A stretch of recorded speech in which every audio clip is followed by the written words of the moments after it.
தைலத்தால் ஆவியால் நிறைக்க ஒப்பு கொடுப்பாயா, உனை ஒப்பு கொடுப்பாயா. மன்னான மனிதா, மன்னான மனிதா, ஆனந்த தைலத்தால் ஆவியால் நிறைக்க ஒப்பு கொடுப்பாயா, உனை ஒப்பு கொடுப்பாயா. ஒப்பு கொடுப்பாயா, உனை ஒப்பு கொடுப்பாயா. அபிஷேகம் பெறு, உனை ஒப்பு கொடுப்பாயா, உனை ஒப்பு கொடுப்பாயா.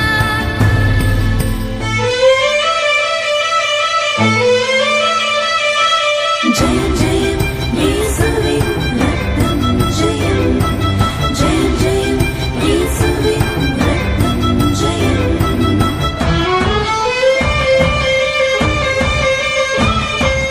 ஜெயம் ஜெயம் கர்த்தரால் வரும்.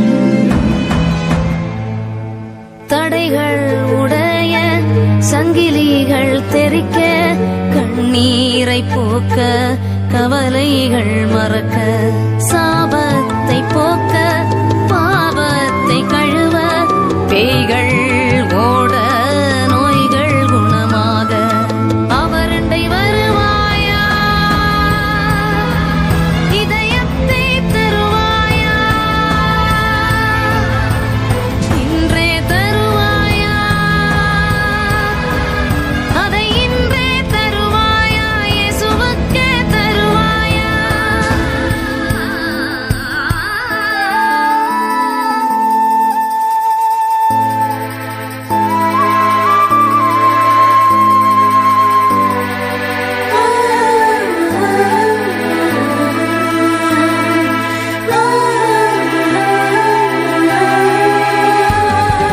உச்சந்தலை முதல் உள்ளம் கால்கள் வரை இரத்த கோட்டைக்குள் நீ மறைவாயா.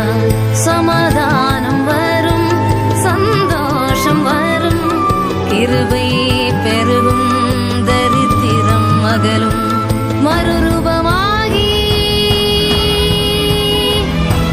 மறுபடி பிறக்கும் அனுபவம் இன்றே இன்றே வரும். இயேசு ரத்தத்தால் ஜெயம்.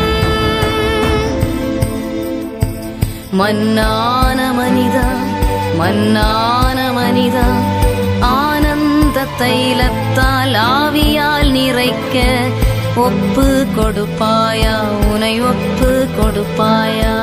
மன்னான மனிதா, மன்னான மனிதா, ஆனந்த தைலத்தால் ஆவியால் நிறைக்க ஒப்பு கொடுப்பாயா, உனை ஒப்பு கொடுப்பாயா. ஜெயம் ஜெயம் இயேசுவின் ரத்தம் ஜெயம், ஜெயம் ஜெயம் இயேசுவின் ரத்தம் ஜெயம், ஜெயம் ஜெயம் கர்த்தரால் வரும். என் அன்பு சகோதரர் சகோதரிகள் மற்றும் சிறியோர் பெரியோர் அனைவருக்கும் பிதா குமாரன் பரிசுத்த ஆவியாகிய திரியேக கடவுளின் நாமத்தினாலே வாழ்த்துக்கள். இன்றைய தியானம், என் நேசர் என்னுடையவர். வேத வாசிப்பு ஏசாயா 54 அதிகாரம் 1 முதல் 13 வசனம் வரை. ஏசாயா 54 அதிகாரம் 5 வசனம் வாசிப்போம். உன் சிருஷ்டிகரே, உன் நாயகர், சேனைகளின் கர்த்தர் என்பது அவருடைய நாமம். இஸ்ரவேலின் பரிசுத்தர் உன் மீட்பர், அவர் சர்வ பூமியின் தேவன் எனப்படுவார். உறவுகள் உடைந்து அருந்து போனதால் தடுமாறி நிற்பவர்கள் ஏராளம். பலர் தங்கள் தடுமாற்றத்தை வெளிக்காட்டுவதில்லை. இப்படியாப்பட்ட ஒரு பயங்கரமான தனிமை நிலைக்குள் தள்ளப்பட்ட ஒரு சகோதரர் சொன்னது.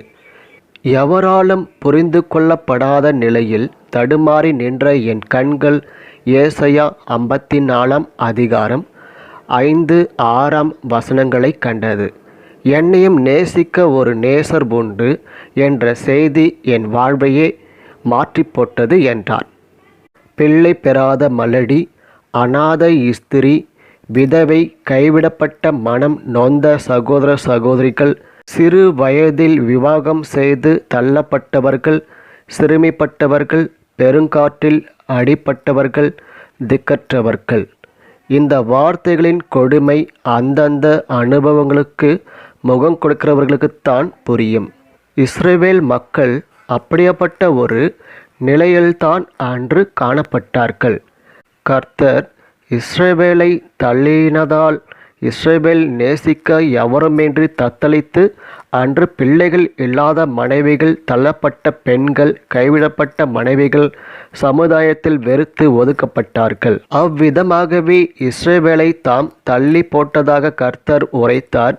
இஸ்ரவேலின் பாவத்தின் நிமித்தம் ஒரு இமைப்பொழுது அவர்களை கைவிட்டாலும் நித்திய கிருபையுடன் உனக்கு இறங்குவேன் என்றும் என் கிருபை உன்னை விட்டு விலகாது என்றும் கர்த்தர் மன உருக்கத்துடன் உறுதிமொழி கொடுப்பதையும் காண்கிறோம். கைவிடப்பட்ட இஸ்ரவேலுக்கு எதிர்கால நம்பிக்கையை கர்த்தர் அளித்தார். என் அன்பு சகோதர சகோதரிகளே, இது இஸ்ரவேல் என்ற மக்களுக்கு உரிய வாக்கு என்றாலும் தங்கள் நிஜ வாழ்வில் தவித்திருக்கும் அனைவருக்கும் இந்த வார்த்தைகள் ஜீவ ஊற்றாய் இருக்கிறது. ஆம், நமது தவறுகளோ பாவமோ அல்லது காரணமே தெரியாத சூழலோ எதுவானாலும் வாழ்க்கையை தொலைத்துவிட்டு தனிமரமாகி யாராலும் புரிந்து கொள்ளப்படாத நிலையில் வாழுவது ஒரு பெரிய தண்டனை. நான் நேசிக்க என்னை நேசிக்க எவரும் இல்லையே என்ற நிலை ஏற்படுமானால் அதற்கு முகம் கொடுப்பது மிக கடினம்.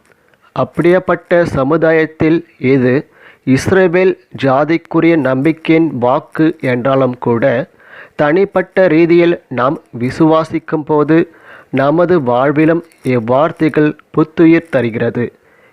என் அன்புக்கு உரியவர்களே, என்னை மீட்கும்படி, என் குறைகள் போக்கும்படி, என் வாழ்வை நிரப்பும்படி எனக்காக பலியான ஒரு நேசர் எனக்குண்டே என்ற விசுவாசம் ஒன்றே போதும்.